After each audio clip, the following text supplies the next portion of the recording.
और guys welcome to channel again. मेरे साथ में आज किया सोनेट और हमने किया सोनेट के ऊपर बहुत सारी वीडियोस बनाई है, बट एक TZDI इंजन जिसका इंतजार था मुझे कि मैं कब इसको चलाऊं, क्योंकि एक पावरफुल इंजन है, सोर्स करता है बहुत सारी गाड़ियों को, जिनमें से Kia Sonet is also one of them. Other cars जो है वो Hyundai i20 है, N9 में आती है, वेन्यू N9 में आता है, वेन्यू में आता है, उन तमाम गाड़ियों के अंदर भी यही इंजन है। बट ये सोनेट के अंदर कैसा परफॉर्म कर रहा है, we will have to check this out. और आपको आज मैं बताने वाला हूँ कैसा ये सिटी में परफॉर्म कर रहा है, क्या माइलेज सिटी में दे रहा है, हैंडलिंग स्टेबिलिटी के बारे में बात करेंगे, इन तमाम चीजों के बारे में बात करेंगे।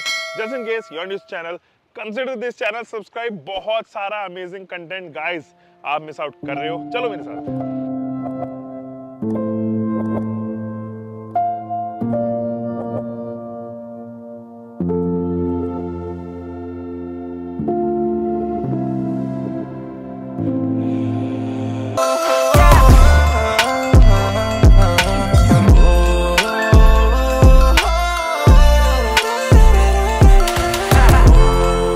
मैं चला रहा हूँ ये TZDI इंजन। अब ये 120 PS की पावर प्रोड्यूस करता है, वूपिंग 172 न्यूटन मीटर का टॉर्क। और यही जो टॉर्क है ना, वो इसको थोड़ा यूनिक बनाता है, out of the box engine बनाता है। मैं बताता हूँ आपको कैसे। देखो ये जो इंजन है 1.0 लीटर का 3 सिलेंडर इंजन है, एंड 3 सिलेंडर इंजन जब होते हैं तो ऑब्वियसली आपके पास में कम पावर होती है, क्योंकि एक सिलेंडर कम है आपके पास में, स्ट्रोक जो है वो छोटे हैं, क्योंकि पेट्रोल इंजन ऑप्शन है तो छोटे स्ट्रोक होने की वजह से पावर भी आपको डिलीवरी कम मिलेगी। लेकिन बूस्ट करने के लिए एक नेचुरल की जगह फोर्स्ड एस्पिरेशन अगर आपको करना है तो टर्बो चार्ज लगाना पड़ेगा। टर्बो चार्ज लगाते ही इस इंजन में आ जाती है जान, और ये बन जाता है टर्बो ऐसा इंजन जो मक्खन तो है ही, स्मूथ तो है, क्योंकि Hyundai एंड किया का इंजन है, तो ऑब्वियसली एनी डे ये ज्यादा बेहतर परफॉर्म करेगा क्रॉस कॉम्पिटिशन के कंपैरिजन में। हमने अक्सर देखा है Hyundai एंड किया के अंदर जो इंजन आते हैं वो बहुत रिफाइंड होते हैं, and so is this engine. ये 3 सिलेंडर का इंजन काफी रिफाइंड है। अंदर NVH लेवल जो है वो काफी कम है, आप देखोगे कि NVH ऑलमोस्ट ना के बराबर है।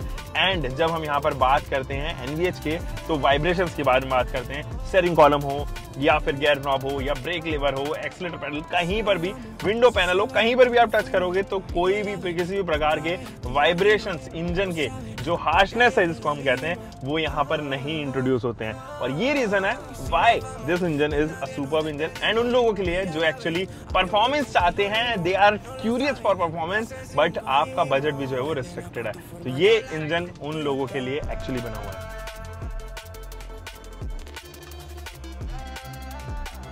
स्टीयरिंग ये देखिए टिल्ट एंड टेलीस्कोपिक सस्पेंशन के साथ आता है। आप मोशन में कभी भी जो है स्टीयरिंग के साथ में फेरबदल मत करना। आई एम एन एक्सपर्ट, और मैं बहुत ज्यादा अपने ऊपर ओवर कॉन्फिडेंट होकर नहीं बोल रहा हूँ। मुझे पता है कि किस तरीके से बिहेव करी गाड़ी, इसलिए मैंने थोड़ा सा स्टेप ले लिया। आप प्लीज अवॉइड करना, एडजस्ट पहले से करो, प्री एडजस्ट करो चलती हुई गाड़ी में, कुछ भी स्टीयरिंग के साथ में एडजस्टमेंट ना करो। अब देखो ये मजा है इस इंजन के साथ में। मैं चला रहा हूँ अभी हाईवे पे, उतर चुका हूँ 80 पे, और 80 क्रॉस इसने कर दिया है, एंड इट क्रॉस 100। तो बहुत स्मूथ परफॉर्मेंस इंजन, जो बूस्ट ये टर्बो इंजन देता है ना, वो कमाल का बूस्ट है, मजेदार बूस्ट है, और आपको जो है वो एक एंथुजियाज्म ना केवल सिटी बट हाईवे पे भी जो है प्रोड्यूस करेगा। इस इंजन के साथ में इसका जो, अगर हम लो एंड टॉर्क के बारे में बात करें तो वो डिसेंट है, किसी भी नेचुरली एस्पिरेटेड की इंजन किसी तरीके से बिहेव करता है। एंड एक बार वो लैग खत्म हुआ, वो बूस्ट जनरेट हुआ टर्बो का, तब इसके अंदर ऐसी जान आती है कि आप चलाते चले जाओ। Power to weight ratio plus torque to weight ratio, यहाँ पर टॉर्क टू वेट रेशियो जो है वो बेहतरीन है, जिसकी वजह से ये एक पंच देती है, एक वो एनर्जी फील करवाती है एक रेगुलर इंजन के कंपैरिजन में। हाँ, इसका drawback on the other hand mileage में भी पड़ता है, क्योंकि जब हम इन ऐसे इंजन के बारे में बात करते हैं थोड़ी ज़्यादा पावरफुल होती हैं, ज़्यादा टॉकी होती हैं, तो यहाँ पर माइलेज के ऊपर फर्क पड़ता है। ये सिटी में फिलहाल मुझे दे रही है 13.2 किलोमीटर पर लीटर के करीब का माइलेज, और एक्चुअली में ये सिटी में इतना ही देगी। हाईवे पे it can even give you 16, 17, 18 के आसपास भी जो है वो टच करती हुई नजर आएगी जब आप हाईवे पे चलाओगे। हाँ, अगर स्टैटिक रहे तो it can even touch 20 kilometre पर लीटर, अगर आप वही 70, 80 के आसपास जो है वो स्पीड पर क्रूज करते रहे तो ये शानदार इंजन आपके लिए वेट कर रहा है। ऑब्वियसली ये एक नेचुरल एस्पिरेटेड इंजन से ज्यादा महंगा जो है वो आपको मिलेगा, लिमिटेड वेरिएंट में मिलेगा, ये बेस वेरिएंट से आपको ऑफर नहीं होगा। GT लाइन में आता है, X लाइन में आता है, और कुछ वेरिएंट्स जो उससे नीचे वाले वेरिएंट है, टेक लाइन वेरिएंट है, उनमें भी ये इंजन जो है वो यहाँ पे किया ने ऑफर करके दिया है।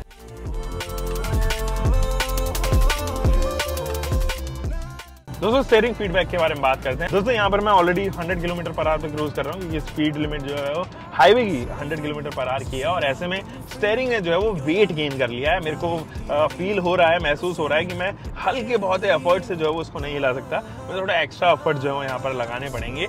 वो एक्चुअली इंपॉर्टेंट है when it comes to confident driving. तो जब हम कॉन्फिडेंट ड्राइविंग के बारे में बात करते हैं, हम चाहते हैं कि प्रॉपर वेटेड स्टीयरिंग व्हील हमारे पास में हो, अननेसेसरी का जो है वो ओवर स्टीयर या अंडर स्टीयर ना करें। Under steer in the sense इतना ज़्यादा हार्ड ना हो कि वो मुड़े ही ना, और इतना ज़्यादा सॉफ्ट भी ना हो कि वो जो है वो हार्ड, इतना ज़्यादा सॉफ्ट भी ना हो कि वो ओवर स्टीयर का जो है वो नतीजा बन जाए पैनिक सिचुएशंस में। तो यहाँ पर वेट होने की वजह से गाड़ी जो है वो स्टेबल रहती है, आपके पास में कंट्रोल रहता है गाड़ी का। आप राउंड द कॉर्नर जो है वो जैसे ही आप स्विच करोगे एक लेन से दूसरी लेन, तो बहुत ज़्यादा एफर्ट्स आपको लगाने की जरूरत नहीं है। तो वो एक प्रॉपर अमेलगम, एक मिक्सचर जो है ना वो सॉफ्ट एंड हार्ड का बिल्कुल बीच में, जो कहते हैं ना पीएच 0, जहाँ पर न्यूट्रल होती है चीजें, वो यहाँ पर इस स्टीयरिंग कॉलम के साथ में है। तो शिकायत वैसे कभी भी नहीं थी किया के स्टीयरिंग कॉलम्स को लेके सॉफ्ट नेचर की। Hyundai को थोड़ा क्रिटिसाइज किया जाता था पहले कि उनके जो स्टीयरिंग कॉलम्स है वो बहुत सॉफ्ट हैं, बट यहाँ पर वो मैटर एक्चुअली नहीं है, क्योंकि Kias are actually new generation cars, premium है, ज़्यादा बेहतर हैं।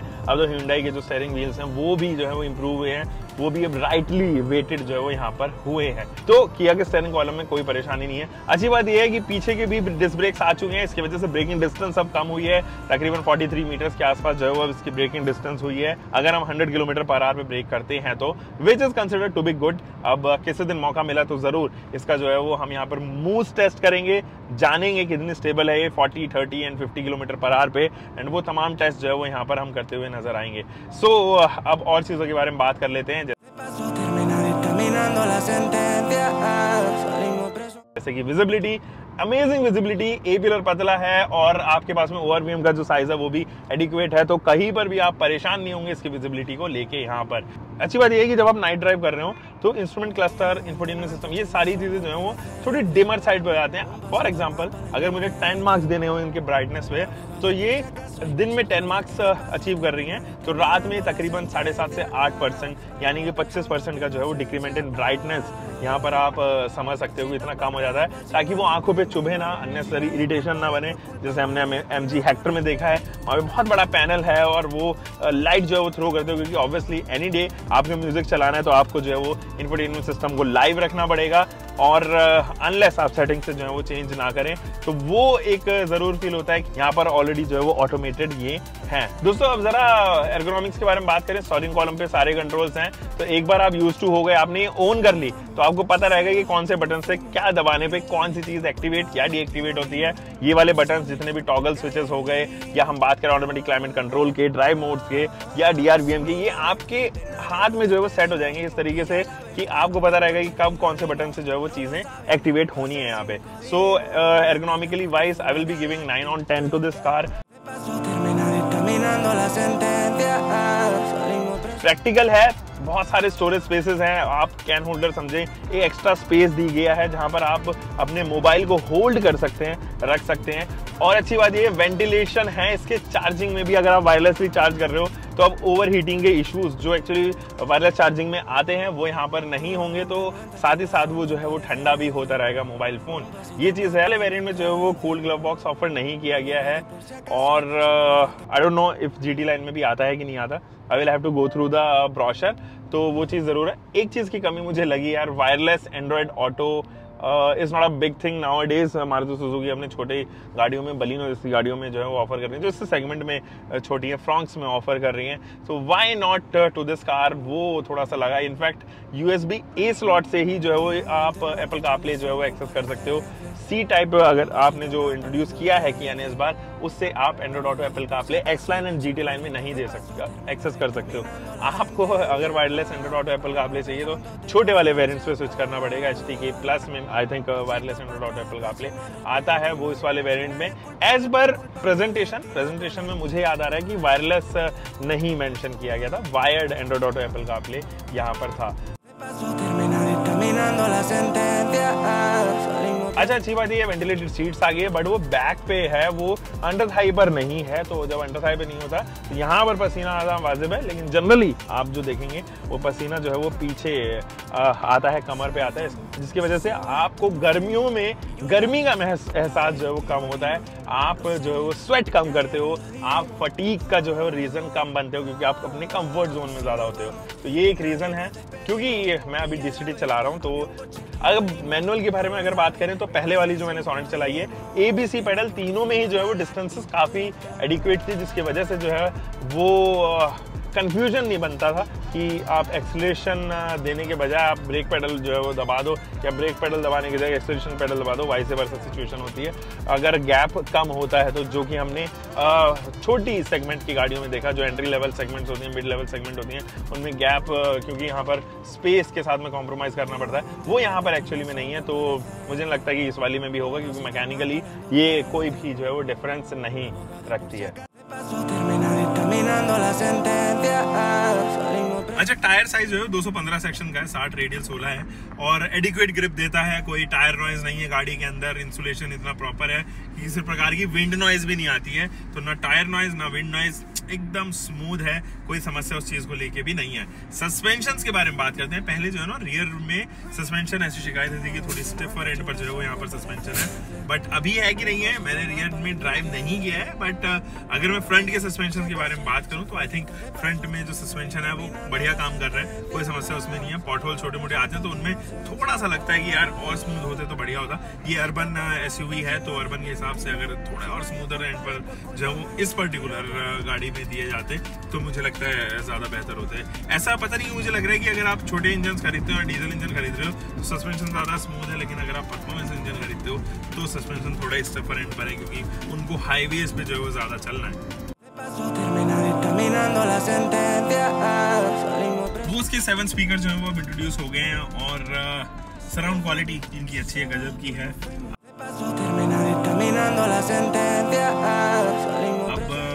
किया कनेक्ट के थ्रू आप बहुत सारी चीज़ों को एक्सेस कर सकते हो।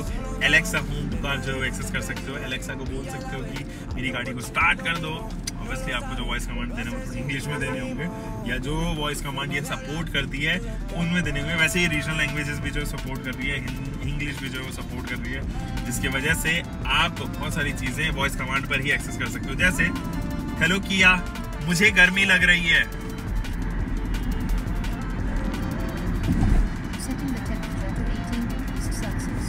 उसने अभी 18 डिग्रीज पे जो है टेम्परेचर सेट कर दिया है।